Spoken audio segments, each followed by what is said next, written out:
From WDHN, this is WDHN News at 5. Good afternoon, I'm Kevin Presley. Thank you for joining us tonight. First at 5, the Wiregrass remains under a deep freeze. Emergency personnel have been working around the clock for the last 24 or so hours, keeping check of road conditions all over the Wiregrass, including those icy bridges caused by the winter storm that moved through overnight. Now, here's what we know right now. Most Wiregrass roads remain closed due to concerns about icing. Bridge icing, still a big concern as far south as Panama City Beach. In fact, I-10 is closed in many places from US 231 to I-65 in Mobile due to bridge icing. Schools will remain closed in the Wiregrass for the most part for tomorrow. Most power outages, we're told, have been cleared, but crews are still out working to fix the remaining problems. Another hard freeze is expected tonight with temps dropping into the mid-teens. Remember to continue to care for the 4 Ps, people, pets, plants, and pipes. We'll have more on your forecast coming up in just a few minutes. Now, we'll start with our team coverage tonight out of Dale County. Numerous problems today on Dale County roads, including one in Dale County involving over 20 big trucks. Ken Curtis has been following that and other weather-related issues from around the area. He is live in the newsroom. Ken? And what we do have is we believe we have the best look at what we saw today. We got up in the air on a helicopter. This is US 231 up in Dale County. You can see some traffic moving, especially the 18-wheelers, but you can see that traffic is moving at a snail's pace. As you mentioned, there were some backups today. I think you just saw the southbound lanes. I think they are, and those cars stopped. And look at this bridge. Nothing is moving there. Even though there has been dirt and perhaps some salt put on the bridges, traffic was moving very slow. Of course, we had been advised not to travel unless it was necessary. Some people did not heed that advice, even overnight. In fact, about 12:30 this morning, we saw the Alabama Department of Transportation issue a statement that said all roads, U.S. and Alabama roads, are impassable. And that's still pretty much the case today.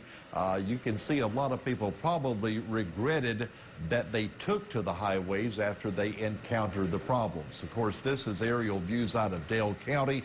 Things will begin to improve tomorrow as the temperature warms up. But for today, it is an icy mess.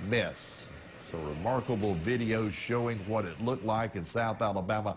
I will say this, Kevin, I have been here since, what, 1965, I think it was.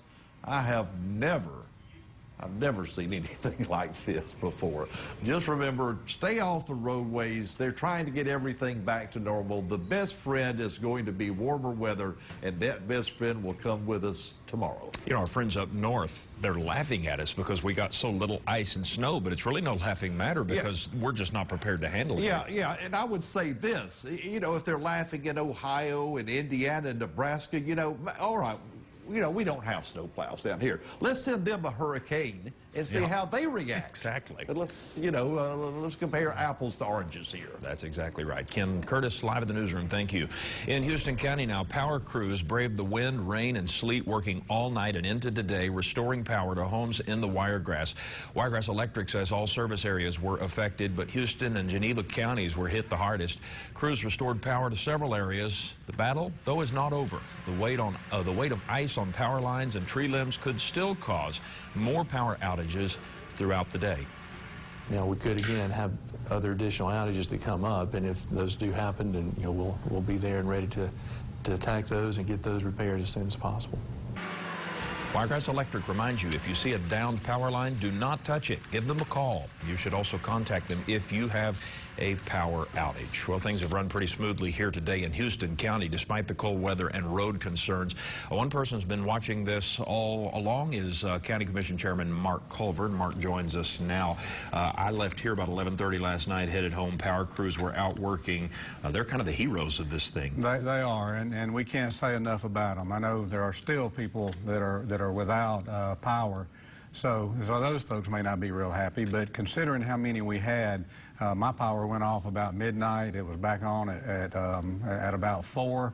but in the Garden District and some other areas, particularly that have above ground lines and have a lot of trees, we've still got some power issues. But those workers worked hard all night, and if you know any of them, take a moment to commend them for their work. What were the big problems we faced here? I didn't see a lot of accidents like maybe they had in Dale County, but what were the big problems you faced? Yeah, we really didn't have a lot of accidents, but, you know, part of the problem was, as Ken said, we're used to preparing for hurricanes.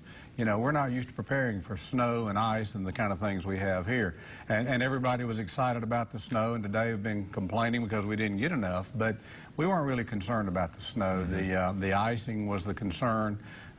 We prepared, we went out and we salted bridges, did everything we could. We only had one tree over a road call last night, which was really good. But the roads were in desperate condition as far as ice, and still are. We're concerned about the low temperatures tonight. Houston County roads are still closed and will be closed to, you know, unnecessary traffic until 11 tomorrow. Our offices were closed today. They will reopen at noon tomorrow. The court system will open at 8 in the morning as usual. So, and as you mentioned, or Ken mentioned, schools I think are closed tomorrow. So we're still feeling a big impact of this. You used the key word several times, preparation. Of course, they've got a mess on their hands in Birmingham and North Alabama. This was a tricky forecast, and some people were saying, why all these cancellations with this storm moving through? But you know, we always, that's right, we always want to err on the side of caution and preparedness. You know, saving lives and making sure our citizens are safe is our #1 priority. We've been criticized, or people have commented about, well, you know, you all close things and do things when we think hurricanes are coming, they never come. Well, that's a good thing. You know, I mean, I'd a lot rather be prepared up front, save lives than miss the forecast, if you will. But this one, we knew it was something we hadn't had a lot of success with or any experience with. So we wanted to get way out in front of it. Birmingham wasn't ready for that. They didn't anticipate it, and Atlanta also, and you saw what happened. That's just a terrible situation for them to be in. We would hope we would never be in that situation. We want to be as prepared to protect our citizens as possible. And, you know, the good thing, our citizens usually listen to us. We ask them to stay off the roads.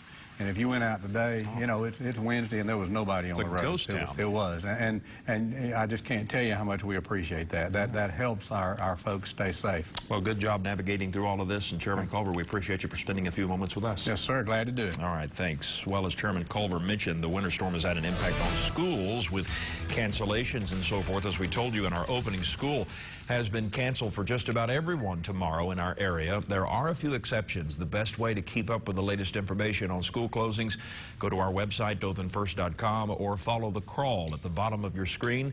You can also download our free app for iPhones or Androids for all the latest news, sports, and weather, including those closings. Continuing our team coverage now, another cold night on tap. Meteorologist Scott Roberts joins us with the latest forecast. Hey, Scott. Hey, Kevin, it looks like most of the precipitation that we were tracking on Storm Tracker Live yesterday is moving off to the east, and we're just left with some thin cloud cover. That, though, is going to help to keep things cool tonight. Right now, our current temperature in Dothan is 24 degrees, and our high was 26. And if that does verify to be the high, that will probably break the all-time record low-high temperature for Dothan. The last time we were this cold in the afternoon, or at least this cold, was on February 2nd, 1951, where we only reached 27 degrees. And with all the snow and ice we do have on the ground, that's going to help to keep things pretty cold overnight. We're going to be dropping into the low 20s by 11 o'clock and 17 degrees by 7 o'clock tomorrow morning. I think some of us could be a bit colder than that, and when you factor in the winds, it's going to feel more like the single digits for some of this. Well, the full forecast coming up in a few moments. Kevin? Appreciate it very much, Scott. Continuing our team coverage, the WDHN News team has been out and about all day getting the latest on the winter weather conditions affecting the area. Carolyn Brewster, one of those. She joins us live now from along Ross Clark Circle, where things are pretty quiet compared to a normal business day. Carolyn? Kevin, Dothan would normally have a lot of traffic, but that wasn't the case today. Many people did stay inside, and those that ventured outside did a pretty good job of not getting into any dangerous situation. But in Dale County, that was not the case. As you can see in this aerial footage we got earlier today, there were small accidents and closures up and down 231. Of course, the bridges are the most dangerous, and those did ice over pretty well. Now, the roads were closed and trucks were advised not to pass through Ozark, leaving many drivers waiting, and they say they'll most likely continue to wait throughout the night. I've been driving 28 years. This is my 5th time being shut down because of weather. This is the first time in the South. Even if they did drive tonight, they will most likely only hit more problems, as of course the further north they head, the worse those conditions are going to be. Now, Kevin, I'll have more coming up at 6 about those road dangers today. All right, Carolyn Brewster live along Ross Clark Circle in Dothan. Thanks. Turning our attention now to Coffee County. Roads have been closed in that county as well as the city of Enterprise since yesterday afternoon. Let's go back to Ken Curtis in the newsroom. Ken has been checking with people over in that county about the conditions there. Ken? Yeah, I have been, and I think with a little luck here, we're going to go to Enterprise Mayor Kenneth Boswell. Good afternoon, Mayor. Can you hear me? I can, Ken. How are you today? Good, sir. It's good to talk to you this afternoon. I see where you'll be reopening some things over in Coffee County tomorrow. I presume you're confident that the temperatures are going to rise and we're going to see these conditions ease up a bit. Yes, we have met with EMA officials, and we feel like the temperatures will be rising tomorrow. We have asked our essential employees to be at work at 7:30 a.m., non-essential employees at 12 noon tomorrow, and City Hall, including our water department, will open in full capacity at 12 noon. Our city roads are closed until 7 a.m. Tomorrow morning. Would ask people to please proceed with caution tomorrow, especially with the black ice. We still have some areas of black ice and the re-freezing of ice, both on city, state, and county roads. Mayor, if I could, you, I think, were the first city to actually close your roads yesterday.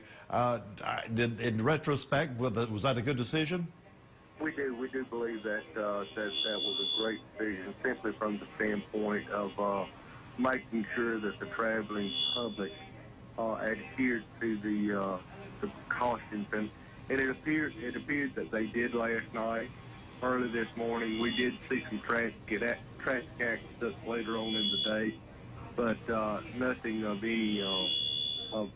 any numbers that occurred from that. So we've been very blessed in our city. All right, I know you'll get some rest after this is over. We thank you for being with us. Mayor Kenneth Boswell from Enterprise, who has been dealing with the elements of the weather, as all of us have the past couple of days. Kevin, things will improve tomorrow. That is the one focus point we are centering on today, is all of this is soon going to be over. Okay. Ken, thank you very much. We are back with more coverage of the aftermath of the winter storm in just a moment, but first we have a live look at Enterprise through the Dirt and Digital Cam. You can see the icicles in front of the camera there. A very cold evening still yet in Enterprise. Back in a moment. You're watching WDHN News at 5 with Kevin Presley and meteorologist Scott Roberts.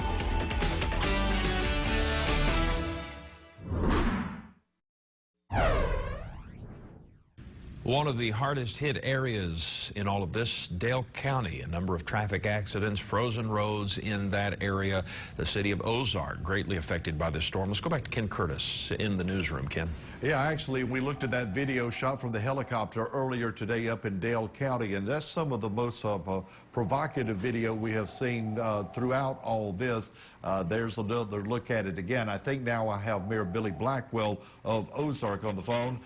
Mayor, if you've joined us this afternoon, first of all, welcome. I looked at what you got compared to what others got, and you're not as bad as some people to the north, but for extreme southeast Alabama, you appear to have certainly felt the effects of Winter Storm 2014.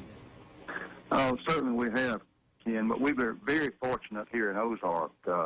It could have been much worse. You know, we've listened to the reports from other parts of the state and even parts of northern Dale County, and we have fared it much better than they have, and we just consider ourselves extremely fortunate. What is your plan for tomorrow? I know your schools are closed. Is your government closed also, I think you told me? Yes, we will be closed. We're going to err on the side of safety and caution. Our municipal offices will be closed. We will be picking up garbage and providing other services that the city provides. The event at the Civic Center will go on tomorrow night, but the city offices will be closed. And that event you mentioned, I think, is the circuses in town. I would suggest in some... It'd be a great day to bring your kids to the circus. I would suggest in some ways, Mayor, the past couple of days for us have been pretty much of a circus with this weather. You're exactly right. Mayor, so... we appreciate your contact with us, and express our appreciation to everyone who has stayed off the streets like they were supposed to, and that has really helped us, get through this without any problems. Okay, I kept waiting to get a picture from someone, perhaps through Facebook or Twitter, of you out snow skiing today. I never got that. Mayor, thank you so much for being with us, and good luck as you continue to recover from the winter storm. Mayor Billy Blackwell of Ozark, we thank him for his time. Now back to you, Kevin. All right, Ken, thank you very much. Coming up, Scott will have the latest on another very cold night, but first, some of your pictures from Winter Storm 2014.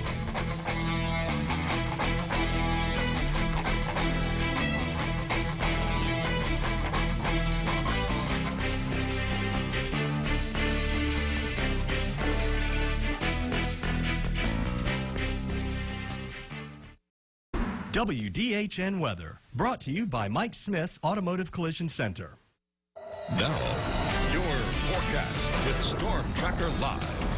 So we still have a lot of ice around the area, and our Dern digital cameras are no exception to that. You can see the icicles in front of the camera there, but along Westgate and Main Street, things are actually pretty clear as far as the roadway. So roads are fairly dry because we've had the storms that we were tracking on Storm Tracker Live mainly move off to the east, bring some sleet and freezing rain to the Panama City, Fort Walton Beach, and Tallahassee areas, but we're starting to see that cloud cover thin out just a little bit out in Andalusia, maybe seeing a little bit of sunshine. You can see that on our higher res satellite imagery. That sunshine in the last few hours helped them to warm up just a little bit more than us here in Dothan. Their temperatures were able to reach the 30s, 31 degrees out in Dothan. Compare that though to 26 here in Dothan, 25 in Ozark, and 29 up in Troy because they had a little bit more sunshine. But the winds out of the north tonight are going to help to keep things feeling pretty cold, pretty brisk out there right now. 10 miles an hour out the north end with a low dew point 19 degrees. That means our temperatures are going to be able to drop off down pretty low. 24 degrees, though, is our current temperature, so we'll be able to get into the teens at least by tomorrow morning. So the precipitation is clearing out, and we'll be able to have some melting tomorrow because our afternoon temperatures will finally be above freezing, and that will be the start of a nice warming trend that will be in place through the weekend. And this is the air that's going to be coming up ahead of that. 40s out in Oklahoma compared to 28 degrees here in Atlanta, so we're really socked in with that cold weather. The cold front that brought us the system is actually well and making its way through South Florida. All the precipitation has been post-frontal, and that's why it's been pretty cold. Futurecast does indicate that will continue to move off to the east, and we'll likely see some sunshine by 11 o'clock tomorrow morning. That will be the case throughout the rest of the afternoon, but then by the weekend, things will begin to change a little bit as our next front will approach us, and that's going to bring us some cooler air for next week, but it's going to be somewhat slow to get here and not anywhere as cold as where we have been. We're going to be in the 70s ahead of that front, and each afternoon it's going to be a little bit warmer. You can see our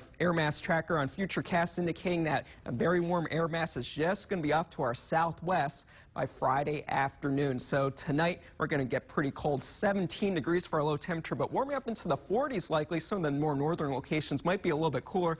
And then Friday, 56 degrees for the high temperature. And then Saturday, 67 degrees with just a 20% chance for rain, and it's at 70 by Monday. Kevin? Scott, thank you very much. It is a major mess in Birmingham and Atlanta tonight, where the weather got so bad people have had to ditch their cars and walk. We have the latest on how those cities are coping next.